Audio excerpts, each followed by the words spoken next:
میری ریکویسٹ ہے، چونکہ قبلہ پیر صاحب خود کھڑے ہو کے تقریر فرما رہے ہیں تو آپ اب ڈسٹرب نہ کیجئے گا. صرف پیر صاحب نے مختصراً بات ارشاد فرمانی ہے. آپ کو پتہ ہے طبیعت بھی ناساز ہے، اس لیے اب احترام کے ساتھ اور تحمل کے ساتھ قبلہ پیر صاحب کی بات سنیے.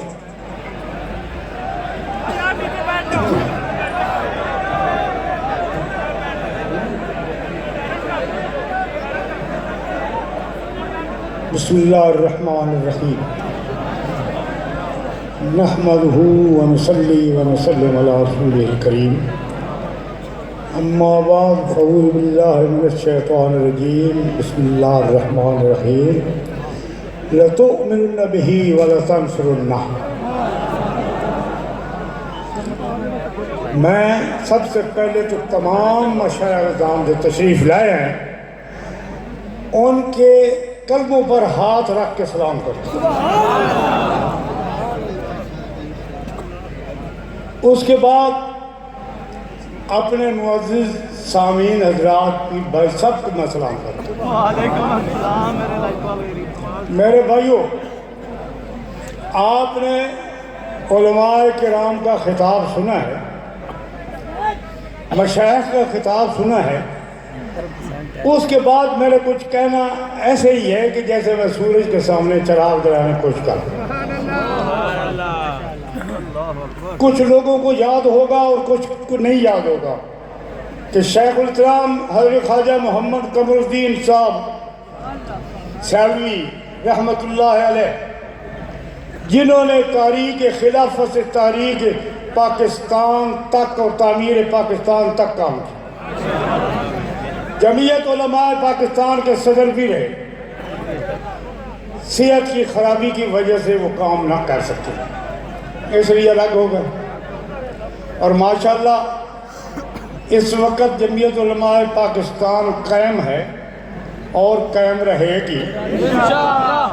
میں آپ سب حضرات کی خدمت میں یہ عرض کر دینا چاہتا ہوں کہ جو بھی مشائخ نظام یہاں تشریف فرما ہیں، جو علماء کرام یہاں تشریف فرما ہیں، ایک بات میری یاد رکھیں کہ اگر آپ متحد ہو جائیں تو آپ کا کوئی کچھ نہیں بگاڑ سکتا. میں ان سب کا خادم ہوں، مشائخ کا خادم ہوں، علماء کرام کا خادم ہوں. جو حکم یہ فرمایا کہ میں انشاءاللہ تعمیل کروں. ایک بات جو میں عرض کرنا چاہتا ہوں آپ سے، پہلے ذکر فرما گئے تھے میرے عزیز کہ کس نے وعدہ پورا کیا یا کس نے نہیں وعدہ کیا، یہ تو مجھے پتہ نہیں. لیکن یہ میں ضرور آپ کو بتا دوں کہ ٹیلی ویژن کے اوپر شہباز شریف صاحب نے میرے ساتھ وعدہ کیا تھا کہ آپ اگلی کانفرنس منسوخ کر دیں تو رانا ثناء اللہ کو میں استعفیٰ میں پیش کر دوں. لیکن آج تک وہ وعدہ پورا نہیں ہوا، آج تک وہ وعدہ نہیں پورا ہوا. کل یا پر ان کے صاحبزادے حمزہ شہباز شریف صاحب نے مجھے کہا کہ آپ اس جلسہ کو، اس کنونشن کو مؤخر نہیں کر سکتے. میں نے کہا کہ اگر آپ روک سکتے ہیں تو روک لیں، نبی پاک کے پر قربان ہونے والے ضرور آئیں.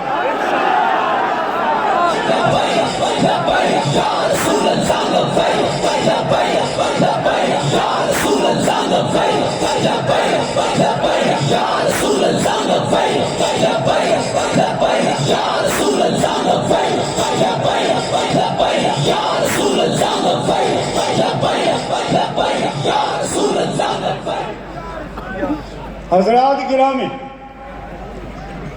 میں آخری گزارش پیش کر کے اجازت چاہوں گا، وہ یہ ہے کہ 31 تاریخ کو یا رانا ثناء اللہ کا استعفیٰ دیں یا خود استعفیٰ دیں، سودا کر لیں میرے ساتھ، جو آپ چاہتے ہیں وہ کر لیں، رانا ثناء اللہ کا استعفیٰ دیں یا اپنا استعفیٰ دیں۔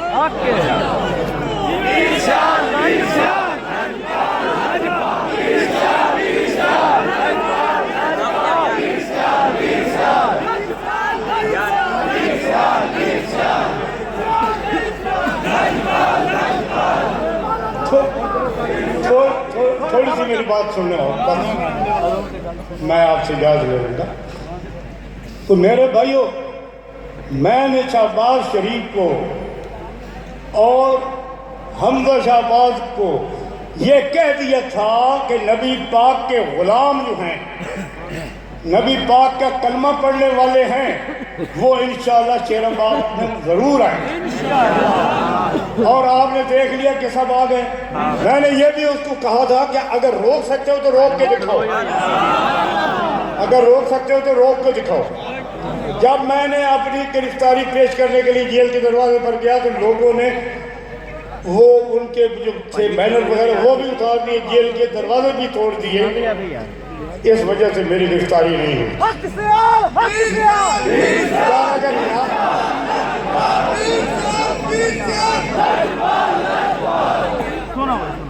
اگر تھوڑی سی پرہیز کریں نعروں سے تو بڑی مہربانی ہے۔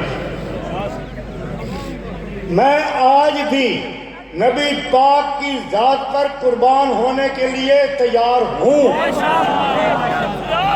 اگر خدا نہ خواستہ اگر ملک پر کوئی ایسی آنچ آئی تو سب سے پہلے جو ہے وہ گولی میں کھاؤں گا۔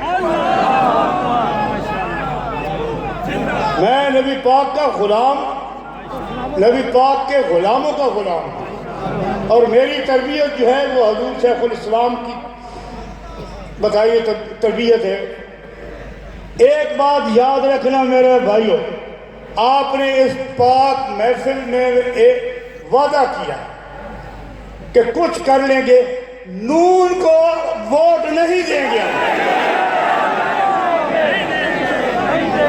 اس نے ہمارے ساتھ وعدہ خلافی بھی کی ہے، غداری بھی کی ہے، کہتا تھا کہ اگنور ہم نہیں کر سکتے، لیکن انہوں نے 3 دفعہ مجھے اگنور۔ اب یہ بات میں ان کے سامنے رکھ دیتا ہوں کہ ایک شخص کے لیے جو آپ کا ملازم بھی ہے، نوکر بھی ہے، وزیر بھی ہے، اس کو نہیں نکال سکتے آپ، تو اس ملک کو کیسے چلا سکتے ہیں؟ اس ملک کو چلانے کا آپ کو کیا حق ہے کہ اگر ایک وزیر کو موقوف نہیں کر سکتے؟ برائے مہربانی مسلمانوں کے جذبات سے نہ کھیلیں۔ یہ اگر یہ آگ بھڑک اٹھی تو پھر تمہارے ایوانوں تک پہنچ جائے۔ ایک میرے ساتھ وعدہ اور کریں اس پاک محفل میں، ہم نے بکنا نہیں ہے، ہم نے جھکنا نہیں ہے، ہم نے ڈرنا نہیں ہے۔ تو نبی پاک کی ذات کی غلامی جو آخری وقت تک دیں گے، اسے رسالت کے لیے قربان، ختم نبوت پر قربان۔ اور پھر ایک شعر حضور شیخ الاسلام پر میں ضرور پڑھتا ہوں کہ خون دل دے کے نکھاریں گے رخے برگ گلاب، خون دل دے کے نکھاریں گے رخے برگ گلاب، ہم نے گلشن کے تحفظ کی قسم کھائی۔